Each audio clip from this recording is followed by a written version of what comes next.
raise that bar. That extra gear, that first 3 steps. Huge strides in the performance. That I might not be the player I am today. All right, welcome to another episode of Behind the Gear, and we are very fortunate. We got the mayor. We got the mayor of many, many towns. No, we got Joe Birch. Joe Birch is a good buddy of mine for a lot of years and has made his way into the hockey community following his playing career, which is awesome. And not once, but I think twice, right? Birchie, you were like top 100 most influential people in the entire world. Or no, maybe in the hockey community. No, pretty cool though, man. I know we rip you about it all the time, but very, very cool. Joe, how you doing, buddy? How's everything going where you guys are? I know you're in Toronto area, but how's life in Toronto? Hey, Blazer, great to see you. Great to be here, and nice to be able to talk some hockey, distraction from all of the things that are going on in people's lives, and really good though. Thanks, and thanks for having me. Oh, this is awesome, man. This is something I wanted to do for a long time. I'd love to do it in person, and just kind of we'll have to do a part 2 in person. Part 2. There's a lot to cover, right? But Joe, you're not only obviously you're involved, at the OHL level right now as kind of the chief operating officer and governor of the Kitchener Rangers, but you're also a dad and you're also a coach too. Like you've got 2 young boys that are athletic, that are playing, that are doing sports and stuff like that. So it'll be interesting to get your perspective. But how has that been going for you? Is being a dad and being a bit of a coach, because I know you're helping out with your team with your son's team and stuff. But what's it like now, kind of being on the other side of it, like as far as being a dad in hockey? You know what? It's been really rewarding. It's been lots of fun. There's no doubt about it. But sometimes it's been really hard, and hard in the sense that we all get our competitive juices flowing, and we all want the best for our own children, and there's always the hard, somewhat, whether it's brought on naturally or by yourselves of the pressure of being the coach and the coach's son. I really think that the way that you can go about things and balance things as a coach and as a father, and how you treat everybody a certain way all the time, and work through it, helps to overcome those hard parts. But I've loved it. I've always loved coaching. People ask me, how do you have time to do it? I'm like, well, you know what? You make time for the things you love. For me, it's my hobby. I don't do a lot of other things on the side. I'm at the rink in a normal hockey season, probably 7 nights a week, and probably more if I could be. And so that hour or a couple hours a week that I may get on the ice to practice with the kids and be with my sons and their friends is the escape for me, to be quite honest with you. And it's actually really good for me professionally.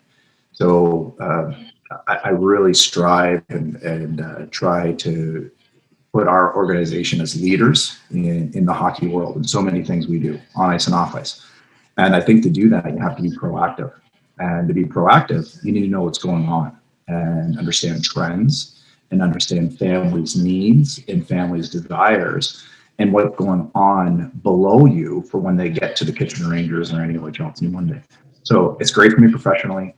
It's an escape, but it's also incredible for me and my boys, and I love it. I missed it this year, just like everybody else. It's been hard. So, but I do love it.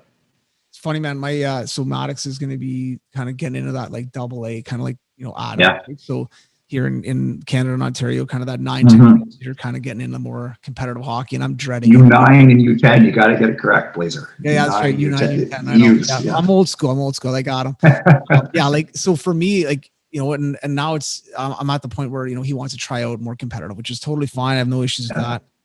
But I've had parents ask, hey, are you going to coach? And I'm like, man, like, I don't know if I want, at this point right now, I don't know if I want my son's first time making a competitive team, because I'm coaching it. You know what I mean? Because I don't know exactly where he fits or where he sits. So I think I'm just going to let him go, and I'll help out a coach if he needs a hand and kind of get into it that way. But to your point, like I look forward to being able to coach that group of boys. And I think the one thing too is balancing that, being a dad and being a coach, right? Like I've been on the ice with my son many times with little teams or little groups. And I think I do a good job of not, hanging out with him the whole time or giving him crap all the time or being on him, just let him be one of the boys. And I asked him that question one time. I'm like, hey, when dad's on the ice with you, do you feel like one of the boys, or do you feel like my son? And he's like, no, I feel like one of the boys. And that was really amazing from him, right? I was like, hey, cool. Cause I want you to feel like one of the boys, not like my son. You know, I don't want anyone in the ring to know that you're my son. You're just one of the players on this team or on this group or whatever, you know? So I think it is important for parents out there that are coaching. We all love our kid, man. And if my kid takes a shot out of the corner of my eye, I can see it. And I'm like, you can sniff it. Right? Yeah. Rather than my instincts of going over there and giving him shit for his bad shot and, hey, you got to keep your top hand up or whatever, I just kind of let it go and just, you know, try to really be more of a coach group rather than just my kid. And I think it's something it's a tough balancing act sometimes as the dad, because your dad juices take over sometimes. Oh, yeah, totally. You know, the one that I've learned a lot to help with that is prior to every season, the last couple of years we've been coaching, I always have, you know, there's other coaches that, right, you have your assistant coach, and I always say, hey, listen, I need you to work with Charlie or Miller on this area, because I have to make sure that I distance myself. The other one that I'm sure whether or not you experience, but is the car ride home. And the car ride home for a lot of parents can be really hard. But the car ride home when you're the coach, it can be even harder. So sometimes, and it's a real fine balance here. How did you play today? I thought I played okay. Okay. Did you do anything better? Yeah, maybe that. Okay, good. Did you have fun? Yes. And that's become the extent of the conversation, not in a bad way, but in a good way, because then, you know, then we don't talk about it at home or anything. Like, it's just the car ride home is, the emotions are generally charged with everybody, but the car ride home talk can be for all parents a really important time to decompress, let them forget about things. Most kids in anything, I really believe this, they know when they've made the mistake. He knows when his top hand is too low. Yeah. And they don't need to hear it. I don't think. That's great. Yeah, you're right, man. And I think it is hard, like, to hold yourself back as a dad or even a coach, you know, and you just want to, like, man, we sucked today. Our team played like crap. You really played like crap. You want to let them have it. But at the same time, I feel too at these young ages, man, I really want the experience of hockey to be fun. I want the ride to the rink, the ride home, the locker room. I want it to be fun. I want it to be, they're too young for me right now. Like at that, you know, 9, 10, 11, 12, they're too young to have that pressure of like, oh, I'm going to get in the car and dad's going to light me up because I didn't play well, you know? And I think for any parent out there, I think it's really important to make this experience fun and think about when you were a kid, like, you know, I never dreaded the car rides home or back from a rink. My dad was awesome. He was very supportive. My mom was the same. Like, so I enjoyed it. I loved it. It was fun, you know, and and we still see it, right? Like, I think you on your team, I see with groups that I have where dads and moms are just, it's not their fault. They're just intense. They know their kid has better. They know their kid could be better. That's right. But I think sometimes we got to think back and say, man, like, I wasn't very good at work today. Like, I looked at YouTube for about an hour today at work. It wasn't great at work. You know what I mean? So like, let's just take a step back here. And well, we all have the rides, right? You all have the roller coasters. And I think I know one of the things that I talk to young players at our boys' age, 9, 10, 11, and their parents a lot about, and even then when they become OHLers at 15, 16, and 17, is I say, do you have a passion for the game? You and I have a passion for the game. You can see it. It's easy. We're getting old, but we don't feel old because we're at the rink every day and what we do. But I always explain it this way. I'm like, and it's not just a love for the game, or it's a like for the game. I said it's a passion. If we were to sit in a room of 100 kids and say, who wants to play in the NHL? All 100 are going to raise their hand. And we're going to say, but how much are you passionate about the game? And they don't really know. And it's a hard thing to learn sometimes because you have to learn it. You have to go through hard things. And here's the way that I explain it. I said, because if you're not passionate when it's the middle of February, you're in your NHL draft year, you have high school exams, your girlfriend's just broke up with you, your team's on a 5-game lose streak, you've been healthy scratched, it's the passion that's going to pull you through it. And it's the passion that when you're 28 years old and you don't have a pro contract, that you're going to get in the gym with Mitch or on the ice with you, that's going to pull you through it. But if you don't burn and love to be at the rink and in that environment every day, I think you're going to be in real trouble to be able to get to, I want to play in the NHL. And I think you create passion by creating an environment that's fun and caring, and that's where it starts. And it starts at that young age. Yeah. Oh, I love that. Yeah, I think that's great, man. Now, talking a little bit, kind of backtracking a little bit for you. I mean, grew up in kind of Sarnia area, ended up playing your minor hockey, and then you ended up getting, kind of drafted and playing in the OHL. I know it's different time now than what it was then, but when you were growing up and I know Sarnia's kind of a border city, meaning, you're close enough to the States and kind of around a little bit, but were you aware of NCAA and OHL? Like, did you have a pretty good idea of the kind of, not choosing, but knowing those two avenues a little bit? Yeah, I did because, I played in that Western Junior B League was pumping out some pretty good players. Our good friend, Nathan Bowen, and many others. But no, that league, the Sarnia Rankin Bees organization that I played for had the Fogarty brothers who played prior to me, went to Colgate, and Ron Fogarty was a hockey player. And Andrew Merrick was my teammate in Sarnia. He went on to the University of Michigan. So that league was highly recruited for college hockey and heavily scouted for the OHL. So had no idea about anything, as many kids would have when we were 16, 17 years old, going way back when. There weren't the resources available to families that there are now. And it literally was, what's the process? What are we going to do? And I remember getting a couple letters from schools, but not really understanding what the whole process entailed.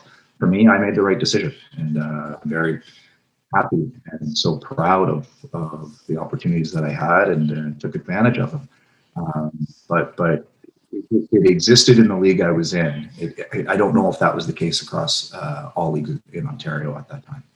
Yeah, no, I think, even for me, I was up in Sudbury, but same thing, like not 100% sure. Just for me, knowing that I was an undersized player, undrafted to the OHL at that time, I knew like the OHL probably wasn't in my cards, and NCAA was a good, viable option for me just because I had more time to develop and kind of play. But for me, even up there back then, I knew that I had to leave Northern Ontario. I had to go down to like Toronto area or somewhere where there's more scouts and more people watching. And that was a decision that, I made, my family made, and I ended up moving out and kind of moving down south. But for you, I'm obviously playing in the OHL, and kind of, we'll get back to this as far as, you kind of made a career out of being that player that went to the OHL and then took advantage of your school package and went to school at Western. And what was that like, kind of making that transition? Was it like, because a lot of guys go to the OHL and last thing you want to hear in your first or second year is like, hey, you're going to be a great CIS player. You're going to be a great Canadian University player. Not that league is unbelievable. It's probably one of the best kept secrets of hockey. Best kept secrets. Yeah. It's unbelievable. The caliber of that league is unreal across Canada. But for you, was that something that education was important to you and you were going to take advantage of that? Or were you looking to try to go maybe play pro if something happened? No, it was an easy one for me in many ways. The London Knights team that I had finished playing with that year only won 13 games. And it was a hard hockey season. Right. So back to that passion. I love being at the rink. Yeah. And anyways, it was a hard hockey season. There was a big turnover that was occurring there, from coaching staff to management. And I believe shortly after the time I left, the Hunters came in and purchased. So there was a lot of change going on. And the reality was I wasn't in their cards as one of their defensemen as a 19-year-old. Yeah. I didn't get it. I didn't understand. And so I was actually approached initially by Waterloo and York University, Graham Wise and Don McKee. And I actually had to reach out to Barry Martinelli and Western because I had interest in Western, being from Sarnia, being in London with the Knights, and reached out to Barry once kind of Waterloo and York and helped me to open my eyes about what at the time, I don't even remember, it was CIAU, now CIS, now U Sports was, and how my scholarship could work at the time, which was tiny compared to the value that the players and the kids get these days. So once I had a little bit of an education process and got there and realized, holy smoke, these guys are good. And everybody on my team, were OHL alumni. And the other recruits coming in with me, Chris George, OHL alumni, and Dan Blank was also with me on that class there. But it's fantastic hockey. And I'm really fortunate, actually, that I had Barry Martinelli and Clark Singer for the length of time I did, because out of the London days, which were really hard, I probably lost some of my passion. And under Barry and under Clark and my teammates and the success that we had there, it reinvigorated the passion, which has helped me to get to where I am today. Yeah, no, for sure. And sometimes it's huge, right? Anybody going through a losing season, man, it is hard to go to the rink. Like, that's a grind. especially when you're dropping 5 in a row or 6 in a row or 10 in a row. It's like, man, it's so hard. And yeah, to be able to find that passion again or be around a group of guys that, are motivated, it's huge for sure. Now finishing up, at Western, you kind of got into coaching, got into actually, quick little sidebar. My first mortgage I ever got was through Joe Birch when he was in a mortgage company. He helped me out for my first home. Thank you, buddy. You're welcome. But yeah, kind of doing a bunch of different things, keeping your foot in hockey a little bit and, working other jobs. I remember it was years ago, but, we used to kind of hang a bunch of us and golf on the weekends and we were all, kind of single young professionals. No kids. Yeah. No kids. It was unbelievable.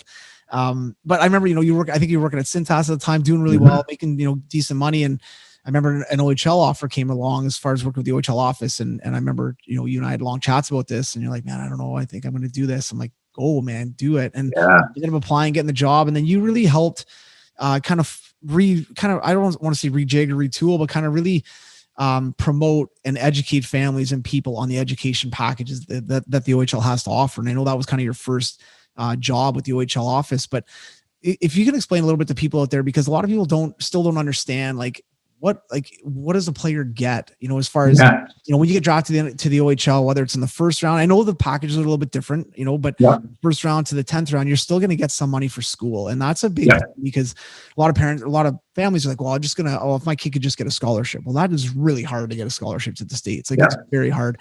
And playing in the OHL is very difficult as well. But if your son if your son's in a place where they could potentially play, they're going to get a little bit of money for school, depending on, even if they're a walk on. So if you can just chat quickly about kind of how that's kind of revamped and how it's kind of come such a long way over the last bunch of years. So, great comments. And you're right. You and I had lots of talks, which were important in both of our own growths and careers. We're fortunate to have our experiences and the friendship and appreciate that. And the role I was in when I was hired for, it was really neat. I was hired as the first director of player recruitment and education for any league in North America. There wasn't one in any other CHL league. The USHL shortly hired one after me. College Hockey Inc. didn't exist.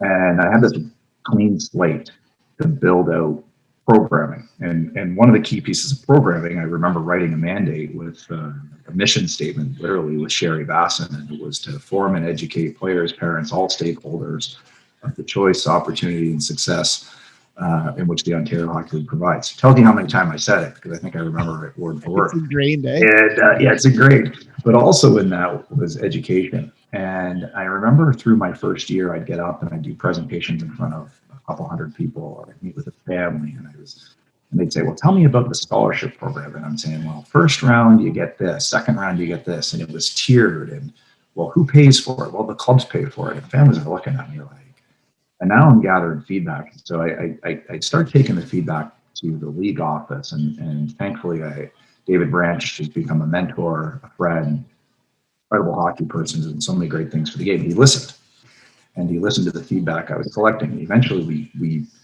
put together a program that we took to the OHL ownership group. And to the credit of the OHL ownership group, in 2008, they voted to change the OHL scholarship program to what it looks like today. A couple of tweaks along the way, which are important, and we can talk about the contract, but a couple of tweaks along the way. But basically, the OHL scholarship, that there's two key pieces to it that I make sure that families are aware of. One, while you play in the OHL, all of your education costs are covered for you.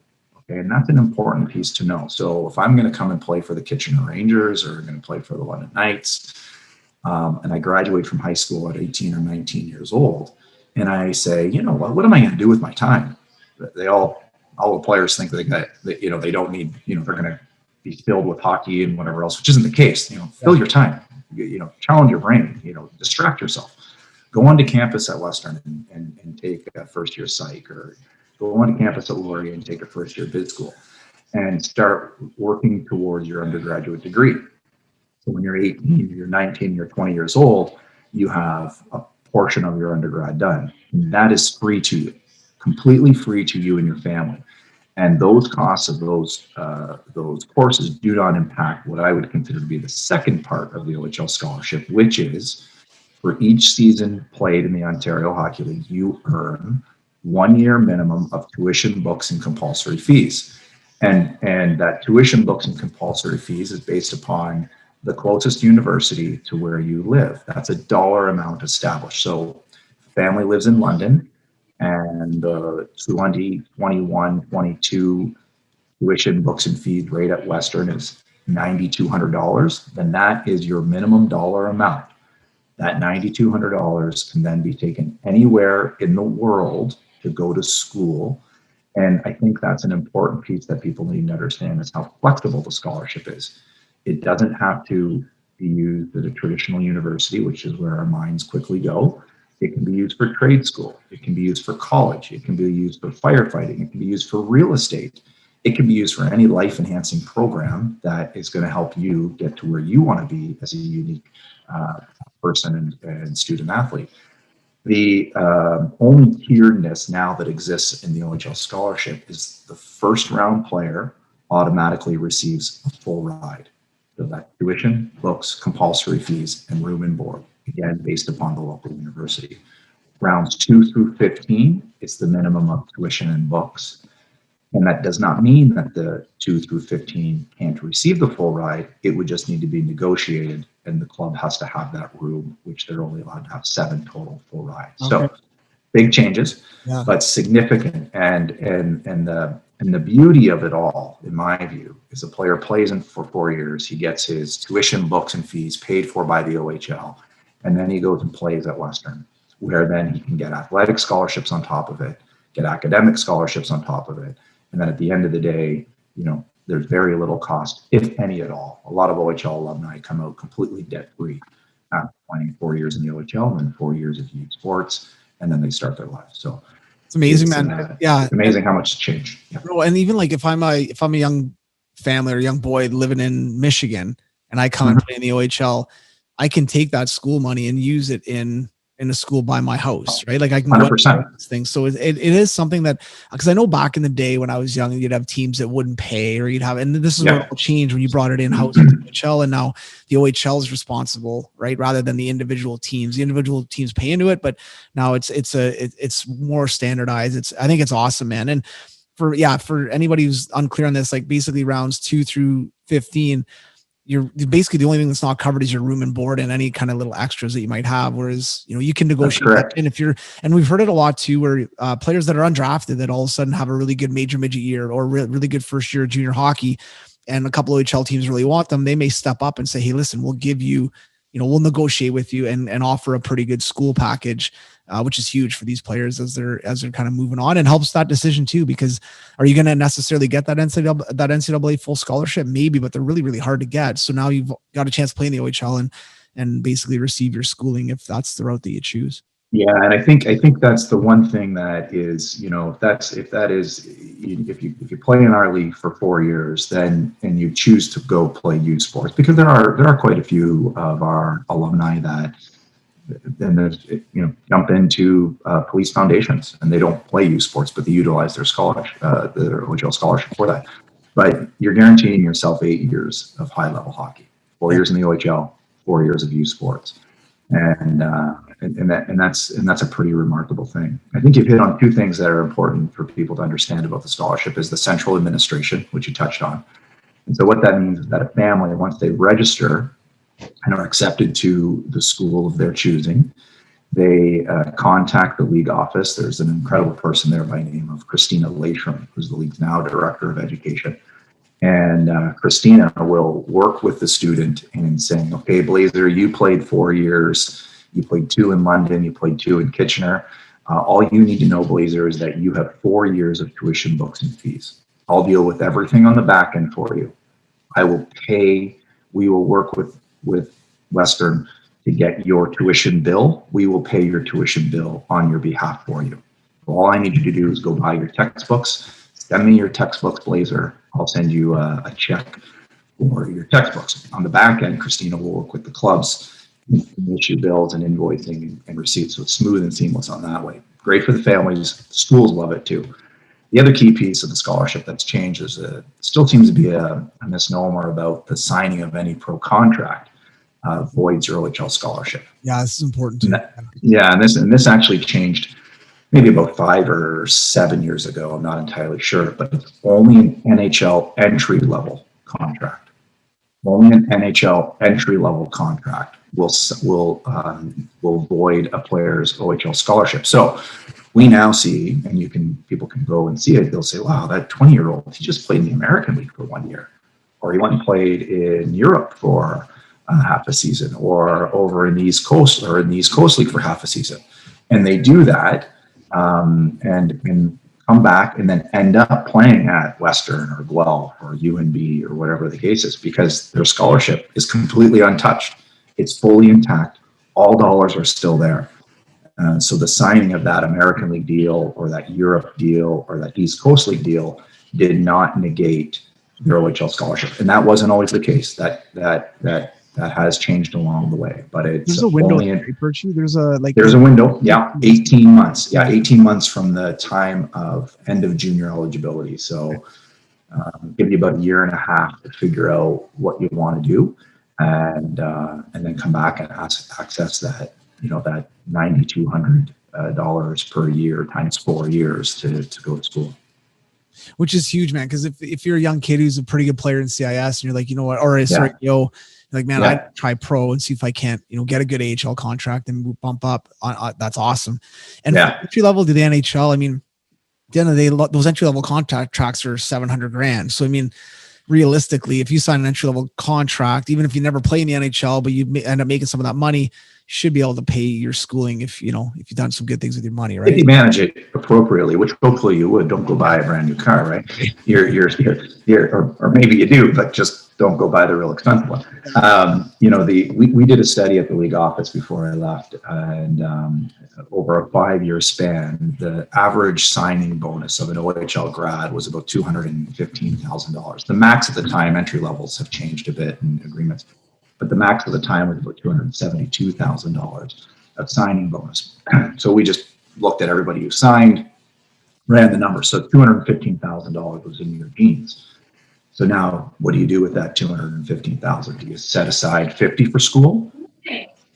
Maybe you do. And then what do you want to do with the rest? Well, then you choose to do with the rest. But if you want to go spend the $215,000 on a car, you probably could. Yeah. And that's your choice. But it's a significant amount of money to start your life off either way, whether you do that or you go to school and you come out of school debt free. You might not have the money into the jeans, but you're coming out of school debt free, which not a lot of Canadians can say that's the case after they go to 4 years of Canadian. And university. I mean, even with what we're going through right now and everything that's gone on, coming out of school debt free is massive, because houses aren't getting cheaper. Nothing's getting cheaper. I mean, right. So that is so huge, man. So I hope that clarifies some for parents and I think it's huge, man. Yeah, I think the other thing for parents and families out there too is, we're all very proud of the scholarship program, and families come across, I'd say particularly general managers or head scouts or assistant general managers, and you have a question, or you want to reach out. Kyle Pereira is the league's director of player recruitment, or someone like myself, or someone like yourself, or Mark Hunter. We want to tell the story. So don't be afraid to ask the questions. If you're a parent, hey, I heard this about the scholarship program, or can it be used for this? Ask the questions, because it'll only be helping you and your player in making a decision. But we're very proud of our program, and we're happy to tell the story. So parents, don't be afraid to ask the questions. Oh, that's awesome, man. Now, quickly, I want to get into this as well, because I think it's really important. And this is something that comes up now, especially not like Bantam minor midget. So, U15, U16, where now players and parents, I guess families are starting to get approached by agents. And you had an opportunity to work with Newport, which is probably one of the premier agencies. I always say when I talk to parents about this, I'm like, I've talked to you about this before too, because I've called you on other agencies to see like how these guys or girls, but there's kind of your A's, your big, your A's, and then your B's and your C's, and it goes down the ladder. But, Newport would be one of those big agencies that represent some really good players. And if you're not sure as a parent or family, if the guy or girl is talking to you as an A, just look at their client list, and that'll give you a good idea of kind of where they sit, right? But what was that switch like for you, going from the OHL office to now being, basically on the other side where you're negotiating contracts, you're helping these players make these decisions of NCAA or OHL or all this stuff. What was that like? And was it a big eye opener? Was anything that kind of pops off to you? Like, wow, I didn't realize that this is what it was like behind the scenes. I didn't realize it was 24/7. I learned that real quick. No. In all seriousness, I learned a lot, and I'm very thankful for my time. Getting to work with people like Don Meehan, Pat Morris, uh, Mark Guy, Wada. These are guys that are negotiating some of the biggest contracts in NHL history, and structure of things, which changes CBA. Like it was like hockey 101, it was university hockey 101 for me. It wasn't for me, which is totally fine too. And I'm not afraid to admit that.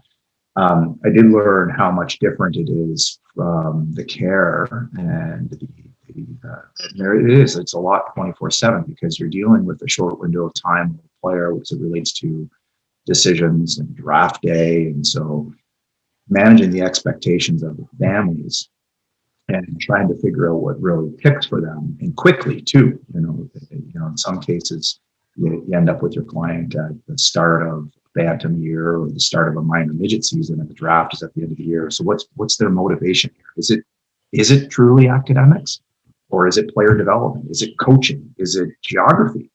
How do they handle adversity? And I can tell you, I learned a lot about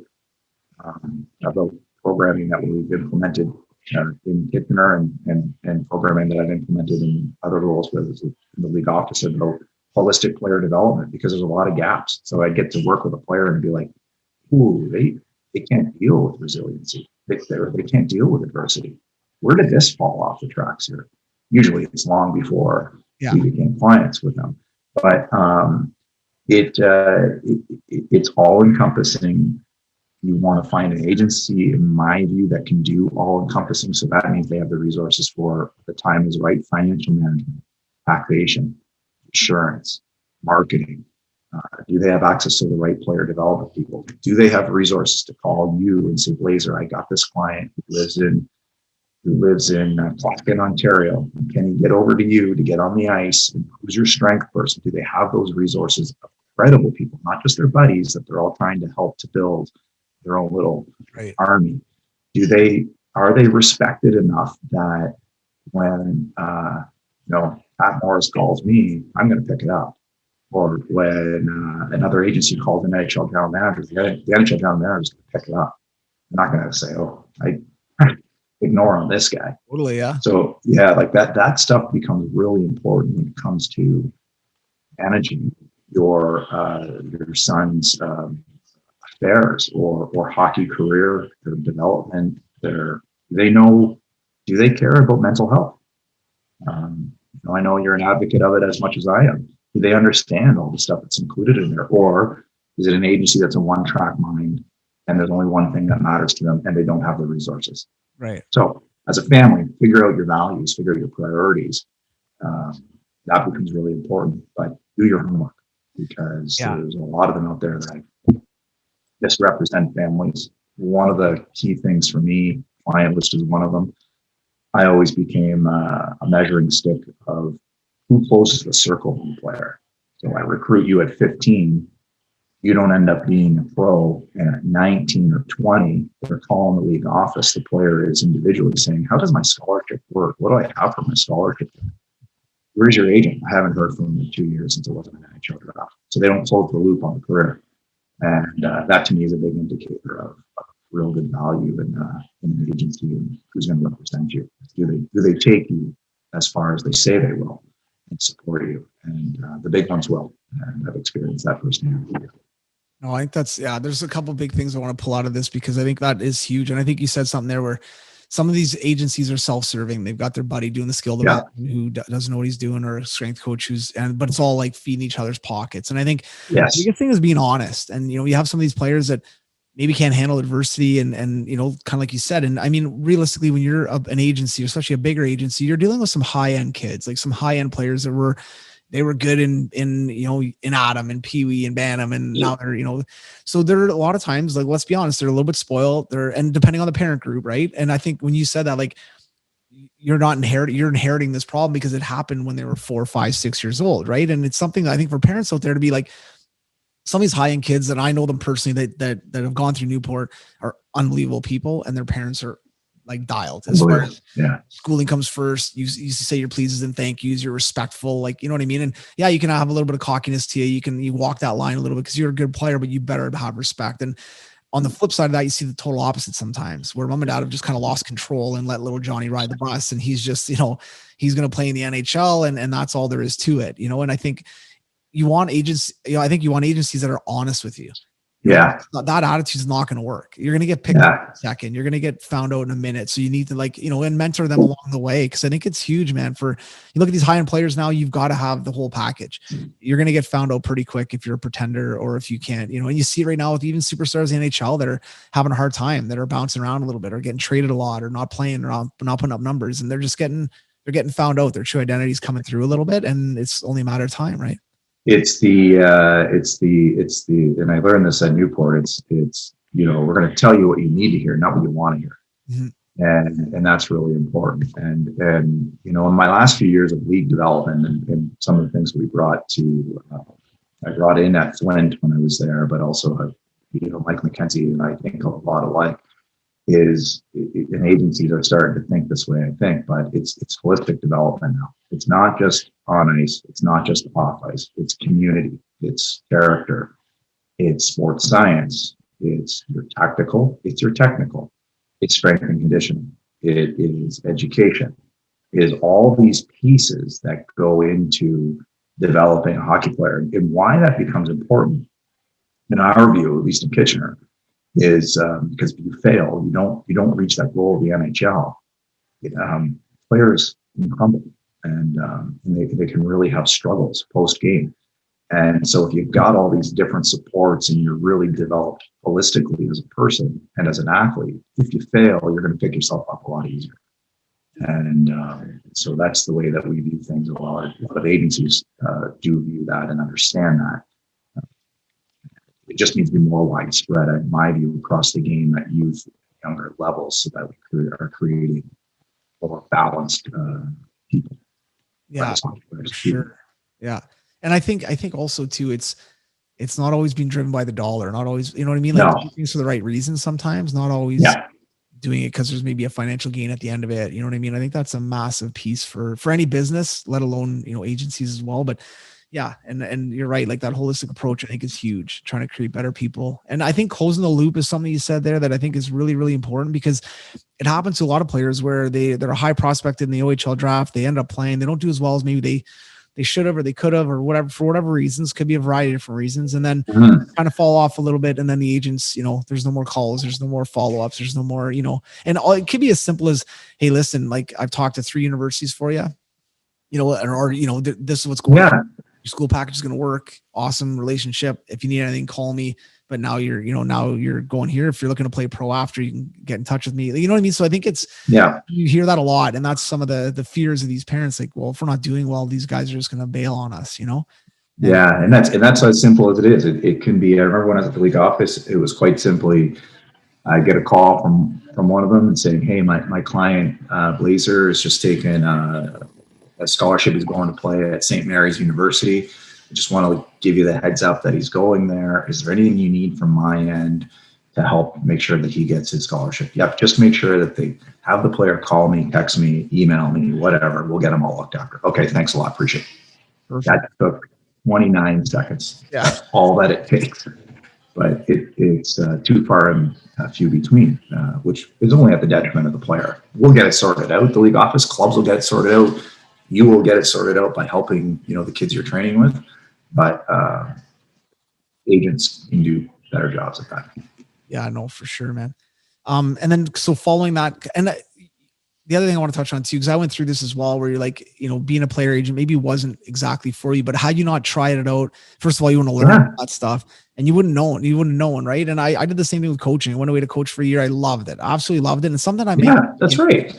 At that time in my life, it just wasn't, and the same thing that you're saying, like, I didn't realize all that comes with coaching full time. And I loved it. Don't get me wrong. I was single. It was awesome. I really, really enjoyed it, but it was also, I was like, well, I think I want to go down. I think I would enjoy the skill development part of it more and business. And that's kind of the road I took. But had I not tried it, I wouldn't have known. And I'd probably be still sitting here, contemplating, should I go coach or should I not? And having one foot in, one foot out. So I'm glad I did it, jumped into it. It was awesome, great experience. Left a really good taste in my mouth. It's something that I want to do later on, but at the same time, it wasn't the right timing for me, and probably the same thing with you. But that's something for people to kind of go out on that limb sometimes, or take that little bit of a leap sometimes and try it out. It may have turned out that, man, you loved it. It was awesome. Now that's your career. And if it doesn't, that's fine. You obviously landed back on your feet and probably are better for it. Right.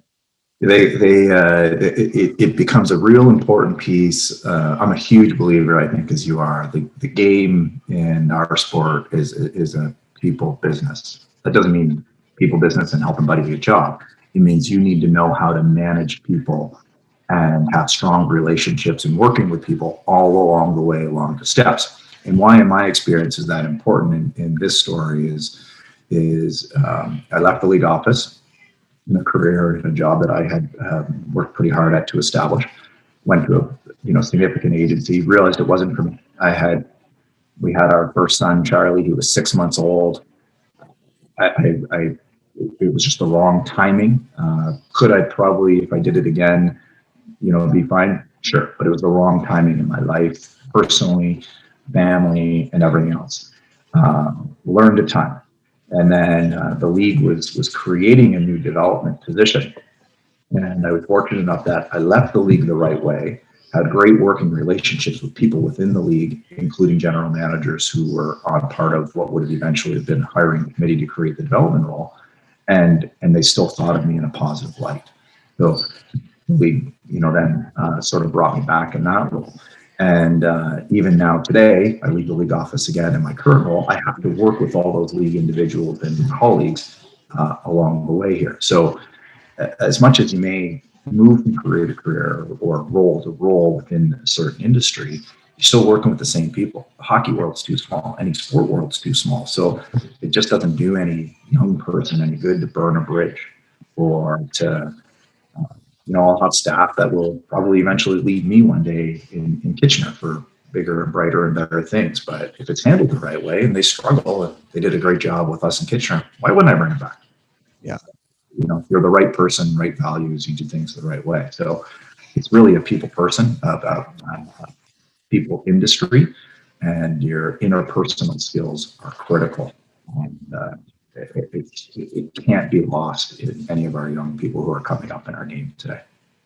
I agree, man. I think it's so, and I put this on parents. Man, Yeah. at ages, get your kids to look people in the eye, say hello, say hi to people that come to your house, say hi to people that are in your drive, not crazy strangers. Yeah. But I mean, like being social and teaching them how to have a conversation and how to talk to parents, how to talk to adults. I think it's so huge. And you see it, right? You can see it with, your son's buddies, my son's buddies, my daughter's friends. Like you see some of these kids that will probably get it eventually, but are just shy and have a hard time. But I think as parents, we got to take it on ourselves to that's part of a life skill that I think is massive and take you a lot further sometimes than what we think it can, just by being a good person. That's right. With that conversation, Yeah, totally. So important. So important. Back to the holistic development is really what it is. Totally. Now, I know you're a little bit sensitive to time, so we're gonna definitely have to do a part 2 of this. But I wanted to ask. Yeah, no problem. For Kitchener now, so you went back to this. So you went to Newport, went back to the league office. Obviously, I had some success there, and we were doing some good things there. And then, kind of an opportunity came up, and I know you've had a ton of other opportunities come up over the course of your career, just because I know you personally, and you always brag about it. No, I'm just kidding. But you've had a lot of good opportunities, whether it be at the NHL level or the OHL level, of maybe some different things that have come up. You had a chance to take Flint over a little bit when they went through their bit of a struggle, and you guys stepped in as the league office, and you kind of that. Now, what happened with Kitchener and how that whole thing play out? As far as was it something that kind of came to you, and you're like, that's pretty cool? You know what, Blazer? It was. I went through the whole application process because I've gotten to really love the business side of the game, and I've always loved the hockey operations side of the game. And sometimes when you whiteboard and you vision board, and I don't necessarily do that, maybe in my own brain, but you create your ideal jobs. Well, when the job posting came out for the Kitchener Rangers, and being an alumni of the Kitchener Rangers, and seeing the interworkings of 20 OHL franchises, and I read the job posting, and it's dream job. And I said to my wife, I said, if I don't apply for this, and at least apply. I said, I think I'm a strong candidate. But I said, if I don't apply for this, and whether I get an interview or not, which interviews are skills and are important to go through. So I didn't know if I'd go through that interview, wouldn't get it, but then there'd be another job that I hadn't been in an interview, high stake interview situation in 10 years. That's an important process and growth too. So for so many reasons, I said, you know what, I got to apply for this. I got to go through this. And as I went through the process, and started to hear more about it, and I knew enough about it from my league role, but I really got excited about it. And it's a unique role within the Canadian Hockey League. It's a really, I have full autonomy over business and hockey operations. I have two fantastic staff that kind of lead those two areas for me, a VP of operations on the business side, and Adam Bramhill's his name, and then Mike McKenzie, who are general manager. And I work closely with those two individuals on a daily basis. But Dream franchise as an alumni, it's really an amazing opportunity. And I'm thankful there were about 200 people who applied for the role. I later found out. So I'm pretty thankful and fortunate to be in the job. That's awesome, man. Congrats. Yeah, that's so cool. Yeah, thanks. Now, just like kind of for me, I guess selfishly, just but you basically are kind of the one of the main guys overseeing the direction of the Kitchener Rangers, right? So kind of helping out on the hockey ops side, probably with the draft, things like that, like kind of being involved in that a little bit, then also being a part of just like the community and being a part of events and being a part of, how Kitchener is going to, how they are in the community, how they are as a franchise, how they are with the league, things like that, right? Yeah. So overall operations, daily operations, not necessarily to the granular level. I just don't. My leadership skills aren't that way. I don't micromanage my team. But yeah, definitely, community is huge as we're a community-owned organization, and so giving into the community, which has been a real big part of our strategy through this pandemic, is how much can we use the Rangers platform to give? How can we take what would have been a teddy bear toss night and make it virtual? How much can we give into the community to help? Because we can. So community is critical with the Rangers, and we're so proud of what we do, how much Waterloo Region and the KW Greater Region supported us. It's about being leaders in the community. So established BIPOC programming and Women's and Hockey Conference. And recently, we have signed up for a chamber check, which is a self-screening tool that we'll utilize with our players and our staff. And so being leaders in the community is really important for us as well. And then the business side captures all of your things like communications and digital and sales and marketing. And then the hockey side is the hockey side. So those would be kind of the three real critical areas that on a day-to-day basis I'm overseeing and working with my team. Oh, that's awesome, man. So I'm going to ask you, I'll finish up here. I got two quick questions for you. So no problem. I know this year's been really hard on the OHL. Like the WHL was able to play some games. The Q was able to play some games. The OHL unfortunately wasn't. And I know in Ontario, we were a lot stricter on our rules and regulations with the numbers we had and all that kind of stuff because of the pandemic. But how do you think the OHL will be able to rebound from this? Do you think that some of the smaller franchises that are, in small communities that are very dependent on like fan support and jersey sales, things like that, do you think everyone's going to be able to come out of this okay and be able to kind of hopefully, let's say, perfect scenario, September, October next year, we're able to start the season again? Do you think that almost, most of them are healthy enough to kind of come out of this okay and be able to hopefully ride out another season next year and get going again? Yeah, I do. And even like larger franchises that have larger attendance like ourselves or London or Ottawa, Niagara, it's about 90% but to the seat tickets. So everybody's without revenues. But we have some really talented, super successful business owners that sit around our governor's table. I can't speak for other organizations, but I would assume that many took advantages of because we're small to mid-sized businesses, many of the government subsidies, whether it's wage or rent, which has been really important. But I believe we will. I think you can see the passionate fan base that exists for everybody, and they're they're waiting with great anticipation for us to announce our schedule and when we can come back, because I think people are really passionate in our communities. I deal with season ticket holders all the time in Kitchener, and they can't wait to get back to the odd. Yeah. Because they miss Friday nights and they miss watching hockey. And will there be some maybe some slowness out of the gate due to whether it's vaccines or some concerns on people's age or health? There likely will be, but I do believe that by if hopefully by January, if not by at least the start of the 22 season, we will have fully recovered and hopefully back to playing. Yeah, no, it's whatever normal is. Yeah, no doubt, right? It's going to be probably a little different for sure. Yeah. And then last thing too, as a kind of obviously professional in the hockey community, but as a dad as well, what advice would you give to young? So this is 100% selfishly for me. What kind of advice would you give for like young dads that are coming up with kids that are playing, whether that kid is 8, 9, 10 or 12, 13, 14, but what kind of advice would you give to the parents out there? And I'm sure you've had these conversations with parents on your team. I know I have, and I'm almost maybe sometimes too much of just like hands off with my son.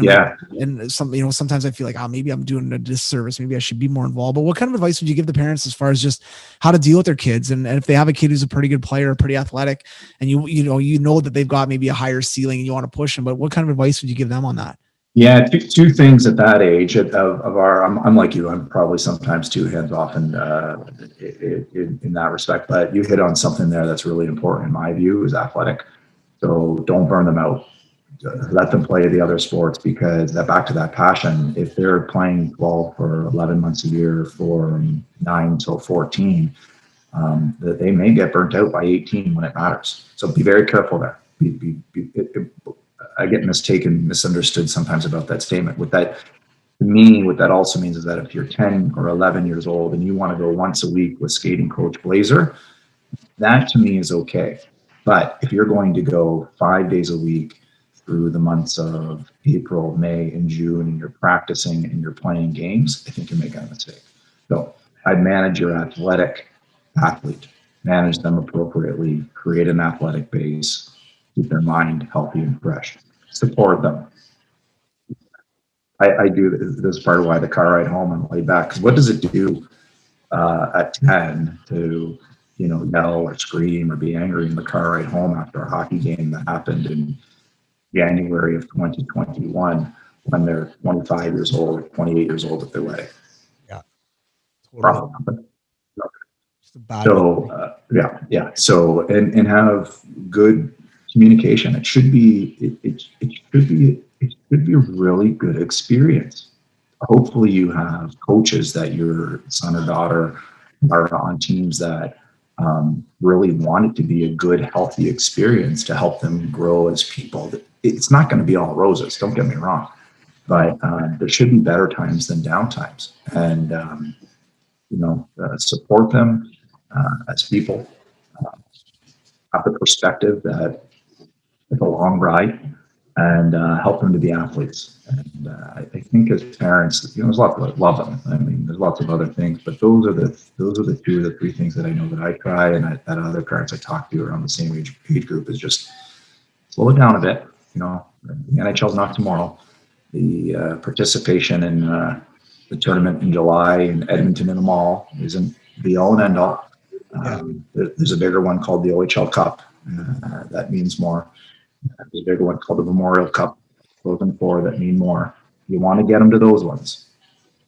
So just slow it down a bit, enjoy the ride, and help them to be athletes. And I think you got a better chance of creating the long-term hockey player, not just the short-term guy.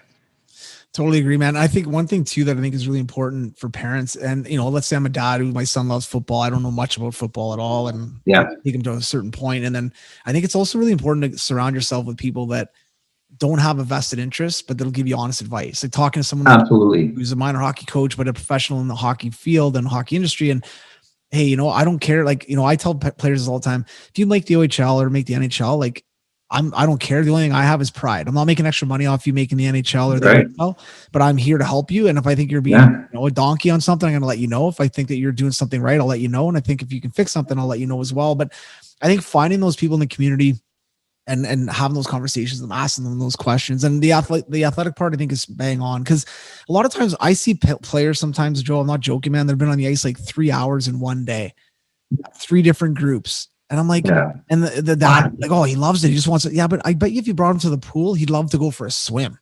Let kids be kids sometimes. Let them go play with their buddies. That extra skate's not going to be the be all and end all of them playing. You know what I mean? Like, it's just to your point, I think, relax sometimes, just enjoy the ride, have some fun with it, and make sure your relationship with your kids are solid. I think that's the biggest. Absolutely.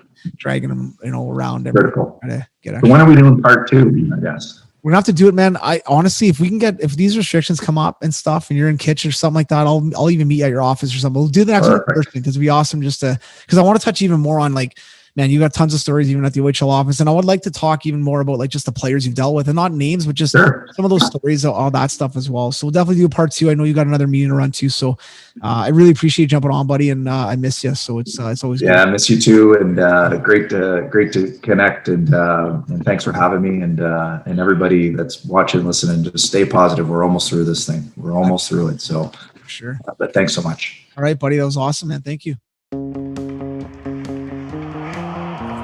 That bar, that extra gear, that first 3 steps, huge strides in the performance that I might not be the player I am today.